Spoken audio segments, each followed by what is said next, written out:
को प्रणाम। हम पढ़ रहे हैं जन्म शताब्दी पुस्तक माला। आज एक नई बुक का स्वाध्याय है, देवात्मा हिमालय एवं ऋषि परंपरा। आइए माँ हमसे क्या कह रही हैं, पुस्तक पढ़ने से पहले समझते हैं। यह पुस्तक अथवा ऑडियो आदिशक्ति माँ गायत्री की कृपा से हमारे पास आया है। इसे पवित्र स्थान पर रखें, परिवार में सबको पढ़ाएं सुनाएं, मुख्य अंश नोट करें, उन्हें अपने आचरण में ढालें। पढ़कर पुस्तक अथवा ऑडियो को सुनकर किसी अन्य व्यक्ति अथवा पात्र को दे दे, ताकि ज्ञान का आलोक जन जन के जीवन को प्रकाशित करता चले, दीप से दीप जलता चले। आप भी कुछ पुस्तकें समाज में बांटे अथवा इन ऑडियोज को अगर ये आपके जीवन में परिवर्तन करते हैं तो ज्यादा से ज्यादा लोगों तक शेयर करें। एक गायत्री मंत्र करते हुए परमात्मा से प्रार्थना करते हैं कि हम भी देवात्मा हिमालय की ऊर्जा को, उन ऋषि परंपराओं को अपने जीवन में उतार सके। ओम भूर्भुवः स्वः तत्सवितुर्वरेण्यं भर्गो देवस्य धीमहि धियो यो नः प्रचोदयात्। परम पूज्य गुरुदेव क्या कह रहे हैं? देवियों भाइयों, मुनासिब जगह पर मुनासिब चीज पैदा होती है। नागपुर के संतरे अगर आप अपने यहाँ बोना चाहें तो मीठे नहीं होंगे। मुंबई वाला केला जो वहां की जमीन में पैदा होता है दूसरी जगह नहीं हो सकता। लखनऊ का आम सारी दुनिया में मशहूर है, अगर वही आम आप अपने गांव में बोए तो उतना मीठा नहीं होगा जैसा कि वहां होता है। नीलगिरी का चंदन कितना खुशबूदार होता है, यदि उस चंदन का पेड़ आप ले आवे और अपने गांव के बगीचे में लगा दे तो इतना खुशबूदार नहीं होगा। देवगढ़ जहाँ हिमालय पर रहते हैं वहां एक लंबी वाली शंकरकंद जैसा कंद पैदा होता है और वह कई दिन तक खाने के काम आ जाता है।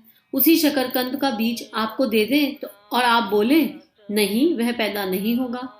पैदा नहीं होगा ब्रह्मकमल, जिसके लिए द्रौपदी ने भीम से आग्रह किया था कि तुम ब्रह्मकमल लाके दे दो। यह कहाँ पैदा होता है? यह उत्तराखंड में जहाँ गोमुख है उसके आगे तपोवन के नजदीक पैदा होता है। यह ब्रह्मकमल का फूल जमीन पर खिलता है, पानी में नहीं। यह अपनी जगह पर होता है। आप कहीं से बीज ले आए ब्रह्मकमल के, अपने घर में बोना चाहे तो हो सकता है ना, वहां नहीं हो सकता। जगह की अपनी महत्ता होती है, हिमालय की अपनी महत्ता है। सारे ऋषियों ने वही निवास किया था, स्वर्ग भी पहले वही था, ऋषियों की भूमि भी वही है। बड़ी सामर्थ्यवान, बड़ी संस्कारवान भूमि है। हमको भी तप करने के लिए वहां भेज दिया गया था और अब हम यहाँ सप्तऋषियों की भूमि शांति कुंज में है। देवात्मा हिमालय का अपना महत्व है, गंगा का अपना महत्व है। गंगा अपने में आध्यात्मिक शक्तियों को समेटे हुए है।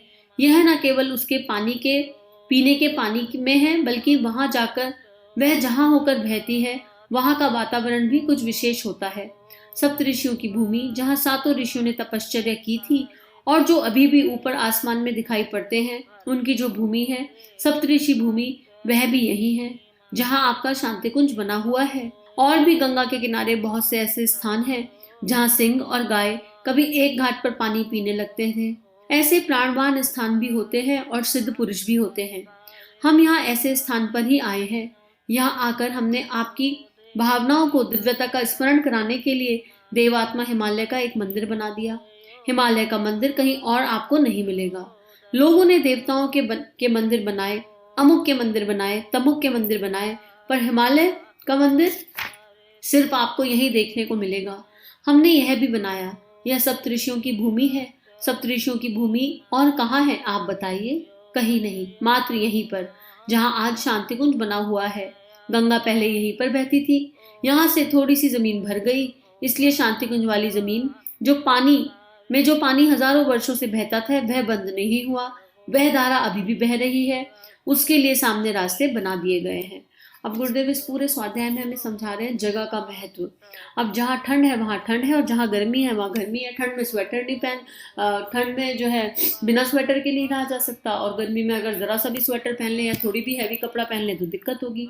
तो जब हम इस राह पे चल रहे हैं तो हमको ये समझना होगा कि जगह का अपना महत्व है। इसीलिए अपनी उपासना के क्रम में भी कहते हैं कि एक रूम या एक घर का एक कोना फिक्स कर लीजिए और उसी कोने पर फिक्स करके उसी आसन पर, पूजा का एक आसन फिक्स कर लीजिए और उसी पर हमेशा बैठिए, उसी पर हमेशा विराजिए। और क्यों, एक तो क्या होता है शक्ति केंद्र, जैसे आप जब हम जप करते हैं, ध्यान करते हैं, साधना करते हैं तो हम आवाहन करते हैं। आवाहन का मतलब क्या है? इनवाइट करना। अब हम देव शक्तियों को इनवाइट कर रहे हैं। क्यों इनवाइट कर रहे हैं? जो भी हमारा पर्पस है, जिस भी उद्देश्य से हम बैठे हैं, पर यूजली देव शक्तियों को इनवाइट कर रहे हैं तो इस भाव से कर रहे हैं कि अब हमारा अमूलचूल परिवर्तन कर दीजिए, हमारे भीतर के विकारों का क्षय हो और हम देव मार्ग पर आगे गुरु इच्छा से चल सके। अब हमने देव शक्तियों को इन्वाइट किया तो, और रोज हम उसी जगह बैठ के इन्वाइट करें और अगर टाइम फिक्स हो जाए तो क्या कहना। तो वो देव शक्तियां उस जगह अपना स्थान बना लेती हैं। एक जैसे आप कहीं पर कुछ चीज रख के छोड़ दो तो निशान नहीं बन जाता थोड़े दिन बाद। जैसे जब डबल बेड एक जगह रखा है एग्जाम्पल पे, साल साल भर जब तक घर शिफ्ट नहीं होते, कई बार तो परमानेंट रखा रहता है। अब आप जब वहां से डबल बेड हटेगा या वो फर्नीचर हटेगा तो आपको वहां की फ्लोरिंग का कलर अलग मिलेगा और बाकी जगह की अलग। अंतर पड़ गया ना, डबल बेड की वजह से, चाहे कारण कोई भी रहा लेकिन अंतर पड़ा। इसी जगह जब हम एक जगह बैठकर ध्यान साधना सब कुछ करते हैं तो वहां उस जगह की रेडिएशन बदल जाती है और टाइम फिक्स हो तो पूछना ही क्या, उस जगह की रेडिएशन, उस आसन की रेडिएशन बदल जाती है, क्योंकि शरीर से एक ऊर्जा विकीर्ण होती है। उपासना समर्पण योग अध्याय 5 में गुरुदेव ने बहुत अच्छे साइंस से समझाया ये कि कैसे हमारे शरीर से ऑरा रेडिएशन विकीर्ण होती है। तो यही बात गुरुदेव कह रहे हैं कि जगह का बड़ा महत्व है। तो हमको ऐसी जगहों पर जहाँ सिद्ध पुरुषों ने साधना की है, ध्यान किया है, आपके क्षेत्र में कोई मंदिर है जो ऊर्जित है, जहाँ का आपको पता है कि मान्यता है, जहाँ पर संतों ने तपस्या करी है, वहां पर बीच बीच में जाकर खुद को चार्ज करना चाहिए। और जाना घूमने टहलने के लिए नहीं, अगेन तीनों शरीरों की महत्ता है। भाव के साथ जाएं, वहां की ऊर्जा को एब्जॉर्व करने के भाव के साथ जाएं, वहां थोड़ी देर बैठे शांति से, सुकून से, ऐसा समय चुन के जाएं जब वहां भीड़ कम हो, और फिर वहां बैठकर थोड़ा देर ध्यान प्राणायाम करें, वहां की ऊर्जा को एब्जॉर्व करें और आप अंतर पाने लगेंगे। ऐसा करके देख लीजिए। तो यही बात गुरुदेव कह रहे हैं कि हर जगह का अपना स्थान है। गुरुदेव ने भी हिमालय में तपस्या करी। दादा गुरुदेव चाहते तो ना बुलाते, पर दादा गुरुदेव ने बार बार गुरुदेव को हिमालय बुलाया। जो लोग शांति कुंज के बारे में नहीं जानते, उनके जिनके लिए नया है, शांति कुंज जो है ऋषिकेश रोड पर एक बना हुआ एक दिव्य आश्रम है। कौन सा आश्रम है? वहां पर ऋषि विश्वामित्र, जिन्होंने गायत्री मंत्र को जन जन के लिए सुलभ बनाया, गायत्री मंत्र की खोज करी, वो ऋषि विश्वामित्र की तपस्थली, सप्त ऋषियों की तपस्थली शांति कुंज, गंगा जहाँ बहती है वो जमीन शांति कुंज, वहां पर शांति कुंज आश्रम बना है। तो उस धरती की, उस जगह की अपनी एक ऊर्जा है, अपनी एक एनर्जी है। और उस शांति कुंज में गुरुदेव ने हिमालय की कॉपी, मंदिर बहुत बने हैं पर शांति कुंज में एक जगह है हिमालय, पिन ड्रॉप साइलेंस रहता है। वहां पर अगर इंसान पूरे दिल से, श्रद्धा से, विश्वास से, निष्ठा से, मन से 15 मिनट भी बैठ जाए तो अपनी चेतना में एक नई ऊर्जा को महसूस कर पाएगा। तो ये बात गुरुदेव कह रहे हैं कि जगह का अपना महत्व है, जैसे गंगा का अपना महत्व है ऐसे। तो और भारतीय संस्कृति के तो 4 ही आधार हैं, गौ, गंगा, गीता, गायत्री और गुरु। गुरु के बिना ये चारों का तत्व दर्शन जीवन में नहीं आ सकता, पर 4 आधार हैं। तो गुरुदेव इसी बात को कह रहे हैं कि शांति कुंज जहाँ बना हुआ है, अगर आप में से कभी कोई शांति कुंज नहीं गया है तो एक बार जरूर चाहिए, और नहीं तो श्रीप्रिया और देव परिवार दोनों पर ही शांति कुंज दर्शन का ध्यान है। वीडियो में एक बार कहीं पर शांति कुंज देख लीजिए कैसा दिखता है इमेजेस में, और उस ध्यान को करिए तो आपको बड़ा कनेक्ट मिलेगा। और जब मौका मिले शांति कुंज जरूर जाइएगा एक बार। और ये गुरुवाणी है कि वहां पर अगर आप जाएंगे तो आपको अपनी चेतना में एक काफी अच्छा परिवर्तन मिलेगा। और शांति कुंज नहीं, अगर वहां नहीं जा सकते तो आपके आसपास अगर कोई भी आश्रम है अच्छा, जहाँ पे गुरु की शक्ति है, तो उस गुरु तत्व से जुड़कर उस आश्रम में जरूर जाइए और वहां से अपनी ऊर्जा में आप एनर्जी फील करेंगे, उस एनर्जी को एब्जॉर्व करने का प्रयास करिए। तो गुरुदेव यही बता रहे हैं, यही समझा रहे हैं कि आज भी उन धरतियों पर, ऐसी धरती जहाँ होती है वहां हजारों हजारों वर्षों की तप की ऊर्जा होती है और उस ऊर्जा का लाभ कभी भी लिया जा सकता है। आगे लिख रहे हैं, हिमालय मंदिर क्या है, ये प्रतीक क्यों बना दिए? प्रतीकों का अपना अलग महत्व है। एकलव्य ने द्रोणाचार्य का प्रतीक बना लिया था। रामचंद्र जी ने शंकर जी का प्रतीक बनाया जब वे वनवास गए थे और सीता हरण के कारण दुखी मन से वन भटक रहे थे। उस समय उन्हें जब प्रतीक की आवश्यकता हुई तो उन्होंने शंकर जी के मंदिर की स्थापना की रामेश्वरम में।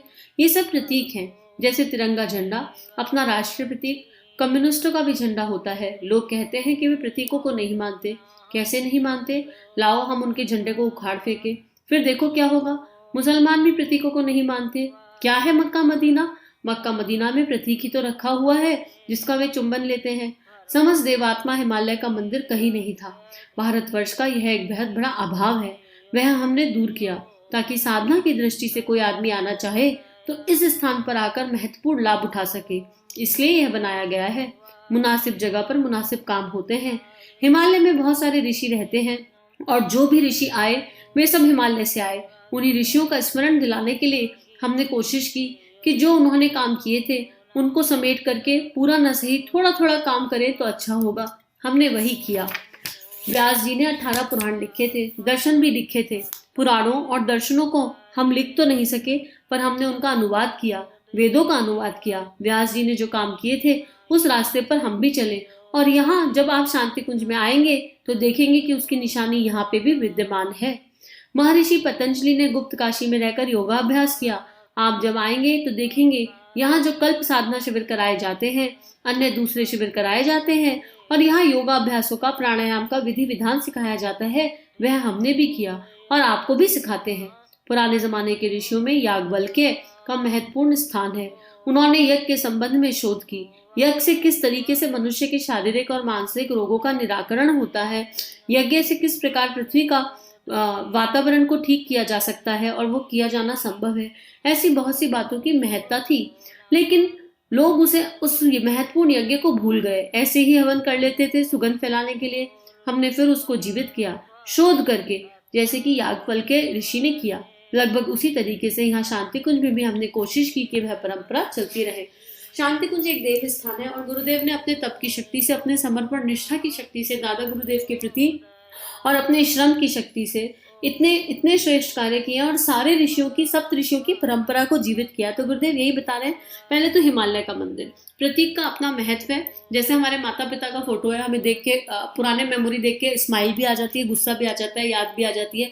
कितनी सारी चीजें एक फोटो को देख के घटित हो जाती है। तो फोटो क्या है? प्रतीक ही तो है।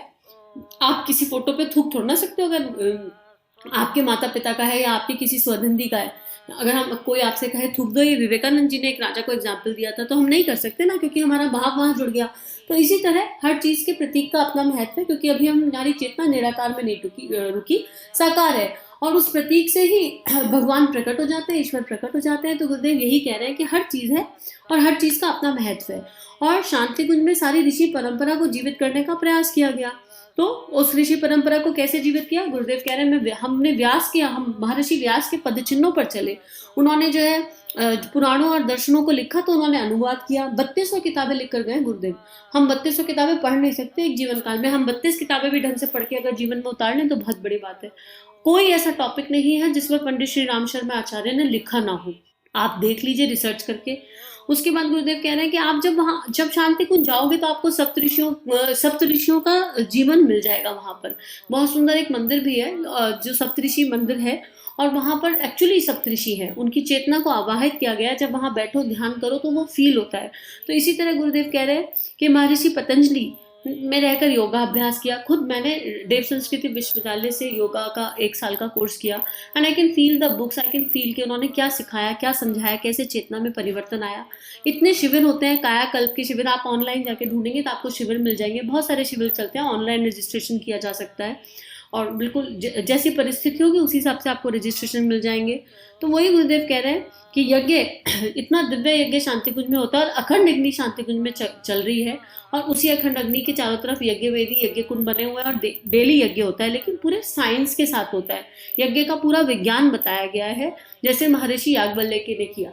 हम लोग उस परंपरा को भूल गए थे, तो उस परंपरा को सजीव किया किसने? इस युग के जो दृष्टा है, इस युग के जो अवतार है, जो सौभाग्य से मेरे गुरु हैं। और बड़ी मैं बहुत गर्व अनुभव करती हूँ इस बात को कहते हुए कि परम पूज्य गुरुदेव वंदे माता जी का दिव्य आशीर्वाद हमारी चेतना के साथ है। और आज का स्वाध्याय यही समाप्त करते हैं, ये सोच के कि हम इतने बड़े बड़े ऋषियों के जीवन के अनुसार नहीं चल सकते, लेकिन अपने गुरु, जो भी हमारे जीवन में गुरु है, हम सबके पास कोई ना कोई गुरु होंगे। अगर हम ये ऑडियो सुन रहे हैं तो निश्चित रूप से हमारे जीवन में जो भी शक्ति गुरु रूप में प्रकट हुई है, हम उसको जाने, समझे और उनके बताए हुए पद चिन्हों पर चल सके पूरे तरीके से, तन मन धन से, भावनाओं से, विचारों से, हर तरीके से। तो आज के लिए इतना ही स्वाध्याय।